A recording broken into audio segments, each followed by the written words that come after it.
হে ভাই everyone, welcome to another blog. আমি আবারও চলে এসেছি নতুন একটা ভিডিও নিয়ে। অনেক দিন পর তোমাদের সাথে ভিডিও শেয়ার করার কারণ মাঝখানে এক্সাম ছিল।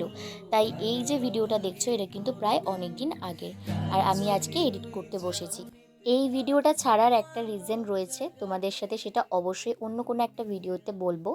তো বেসিক্যালি ভিডিওটা ছিল আমাদের স্কুলের খাদ্য মেলার। রীতিমতো আমাদের স্কুল ড্রেস পরে বান্ধবীকে নিয়ে বেরিয়ে পড়লাম খাদ্য মেলার উদ্দেশ্যে। তাই প্রথমে গিয়ে পেয়ে গিয়েছিলাম ভাজা পিঠে। আসলে আমরা ভেবেছিলাম খাদ্য মেলাটা হয়তো স্টার্ট হবে 12টা থেকে। আমাদেরকে খবরও দেওয়া হয়েছিল কিন্তু ওই সময়টাই, তাই রেডি হতে হতে বেরিয়ে হেঁটে হেঁটে আস্তে আস্তে কিন্তু অনেকটাই দেরি হয়ে গেছে। তাই কি আর করা যাবে, আমরা আসার পর যে সমস্ত খাবারগুলো বেঁচেছিল সেগুলোই আমরা খেয়েছিলাম।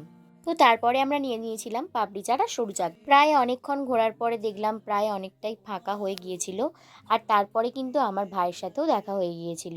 যেহেতু ক্লাস ছিল ও খুব তাড়াতাড়ি চলে এসেছিল, আর ও সমস্ত খাবারই নাকি খেয়ে নিতে পেরেছিল, ও আমাকে এটা বলেছিল। তোমাদেরকে তো একটা কথা বলতেই ভুলে গেছি, এটা ছিল আমাদের স্কুলের ফার্স্ট খাদ্য মেলা। আগের বছর থেকেই খাদ্য মেলা স্টার্ট হয়েছিল, বাট সেগুলো অন্যান্য স্কুলে হচ্ছিল, বাট আমাদের স্কুলে তখন হয়নি। তারপর আমরা ঝোপ জঙ্গল পেরিয়ে এদিক দিয়ে যে অন্বেষাকে সারপ্রাইজ দেবো বলে একটা জায়গায় নিয়ে যাচ্ছিলাম, বাট ও খুবই টেনশন করছিল।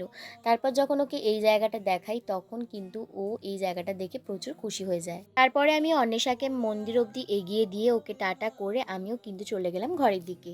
এই ছিল আমার আজকের ব্লগ। দেখা হবে অন্য কোনো একটা ভিডিওতে, ততক্ষণে টাটা বাই।